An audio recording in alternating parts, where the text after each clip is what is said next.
आज की चर्चा में अरुण जी से शुरू करूंगी, क्योंकि ये ट्रेड पॉलिसी को डिफेंड करते हुए, अपनी प्रेसिडेंशियल पावर्स को डिफेंड करते हुए ये जो असर्शन दिया है ट्रंप की टीम ने, ये कितना बड़ा डॉक्यूमेंट है और इसमें क्या कोई झूठा एलिमेंट हो सकता है। मैं तो अपनी सरकार की तरफ से आज पूछ रही हूँ कि कहीं ऐसा तो नहीं कि इन दस्तावेजों के जरिए डोनाल्ड ट्रंप झूठ बोल रहे हैं, क्योंकि डोनाल्ड ट्रंप भी कोई कम नहीं है, झूठ तो वो भी बहुत बोलते हैं। तो ऐसा तो नहीं कि ये झूठे कागज बताकर और वो कुछ साबित करने की कोशिश कर रहे हैं। नमस्कार नीलू जी। देखिए, वहां पे जो एफिडेविट दिया जाता है वो तो ट्रंप देते नहीं है, वहां तो उनके कोई कर्मचारी या डिपार्टमेंट ऑफ जस्टिस वाला देता है। तो वो फंसे, उसकी नौकरी जाए, उससे उनको कोई मतलब नहीं है। तो और दूसरी बात है कि जो उन्होंने कहा वो हाफ ट्रूथ है, ये भी नहीं है कि पूरा सरासर झूठ बोला कि जिसमें कि परजरी लग जावे। तो उन्होंने ये कहा कि देखिए, जब अपने को डिफेंड कर रहे थे तो ये मामला था US court of international tariff, वो कांग्रेस का, ट्रेड एंड कांग्रेस का था। तो जो वो कोर्ट है वो खाली इसी मैटर पर वो ध्यान देती है या सुनती है। तो उसके अंदर में ये इशू था कि ये टैरिफ लगाना ये किसका पावर है, ये क्या कांग्रेस का पावर है या ये प्रेसिडेंट का पावर है, ये कॉन्फ्लिक्ट थी। और वहां पे दूसरा ये था कि जो ये इमरजेंसी, तो ये कहा गया कि कांग्रेस जो है ये पावर प्रेसिडेंट को दे सकती है, लेकिन जो बहुत साल पहले जो पावर दिया गया था वो इमरजेंसी पावर था जिसको कि आप एक्सरसाइज कर सकते थे। तो ट्रंप ने ये बहाना बनाया कि हमारा ट्रेड डेफिसिट है, इसलिए ये हम इमरजेंसी पावर एक्सरसाइज कर रहे हैं, जिसको कि कोर्ट ने खारिज किया और कहा कि ये एकदम बिल्कुल गलत है, ये मिसयूज ऑफ पावर है, टैरिफ लगाना जो है कांग्रेस का काम है। इस न्यूज के ऊपर और इस रूलिंग के ऊपर जो है डाउ जोन्स और अमेरिका का स्टॉक मार्केट 1.5% बढ़ा। तो आप ये सोचिए कि ये कितना नेगेटिव फैक्टर है ये ट्रेड के अंदर में। वहां पे ये अपने को बचाने के लिए ये दलील दिया कि देखिए, ये जो है हम ट्रेड और टैरिफ के कारण जो है एक इतना बड़ा परमाणु युद्ध होने वाला था, उसको हमने बचा दिया। तो वो दलील वहां पर वो खोखली थी और इसलिए वो जजेस भी उससे कोई इन्फ्लुएंस नहीं हुए। लेकिन ये आर्गुमेंट जो दिया उसको इंडियन प्रेस ने सही तरीके से पकड़ा और उसको हाईलाइट किया। तो एक तो वो उसका फैक्टर हुआ। दूसरा हुआ कि एक्चुअली ये पर्दे के पीछे क्या कर रहे हैं।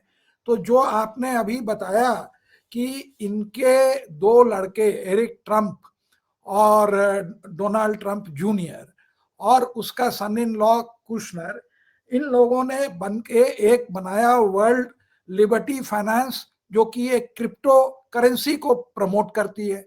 उसमें उनकी 75% हिस्सेदारी है। तो जैसे ही ये कॉन्फ्लिक्ट रुकी, वैसे ही ये क्रिप्टो करेंसी का और पाकिस्तान का एक उधर से वो करके वो अलायंस करके इन्होंने अग्रीमेंट करा, जिसमें कि minister of information and broadcasting भी थे और वहाँ के भी जो है वो मुनीर का भी उसमें हिस्सा है। सब कोई का मतलब कि भागीदारी इसमें एक पाकिस्तान एंड में हो गई और वहाँ हो गई। और ये हुआ कि अब जो है डीलिंग, ट्रांजैक्शंस और इसका रेगुलेशन और ये सब निगोशिएशन पाकिस्तान में जो है ये क्रिप्टो करेंसी एक पैरेलल करेंसी के तरह चलेगी। उनको भी सूट करता है क्योंकि वहाँ नार्को टेररिज्म है, एक्चुअल टेररिज्म है, हर तरह का है। तो ये क्रिप्टो करेंसी वो चेन ब्लॉक या वो सबको हाइड करती है। तो एक तो उनको डीलिंग में उनका फायदा है, दूसरा ट्रंप के परिवार का फायदा है, क्योंकि अब वो शेयर बाजार में आपका पैसा दुगुना तिगुना साल भर में, उससे इन लोगों को तृप्ति नहीं होती है। इनका जो है पैसा साल भर में 10 गुना होना चाहिए। तो वो क्रिप्टो करेंसी और इसके थ्रू हो सकता है। जैसे यहाँ पर स्टार्टअप और इन्फोसिस वाले सब छोड़ के स्टार्टअप में लग गए, तो ये वहां पर खेल हुआ। अब वो ट्रंप ने जो वॉर रोकी और ट्रेड, तो वो देखिए हमारी कितनी बदकिस्मती है कि हमारी फौज या वायुसेना वहां पर वो अपनी जान दे के लड़ाई करती है।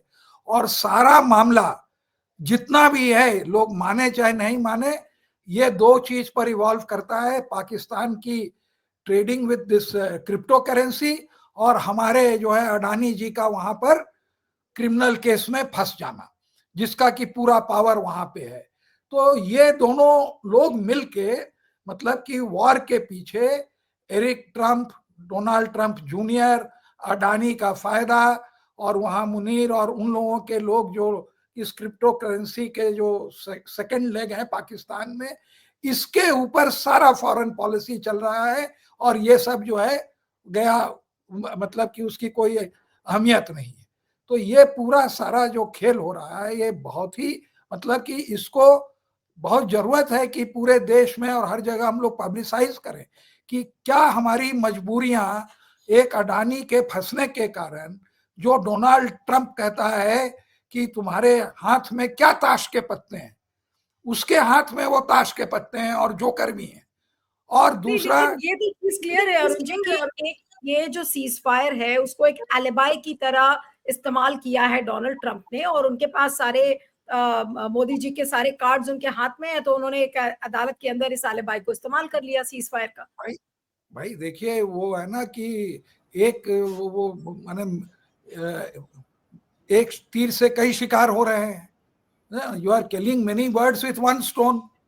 तो वहां पर आप ये मीडिएशन का आप ये एक हीरो भी बने हुए हैं, वहां पे वो तारिफ वॉर में भी उसको जस्टिफाई कर रहे हैं। यहाँ पाकिस्तान में जो है आप धन धनाधन नोट भी कमा रहे हैं, और यहाँ पर आप जो है हमको जब मन में आता है 4 थप्पड़ मार के चले जाते हैं, क्योंकि हमारी गोटी जो है वहां पे अडानी के कारण फंसी है, तो हम कुछ नहीं बोल पाते हैं।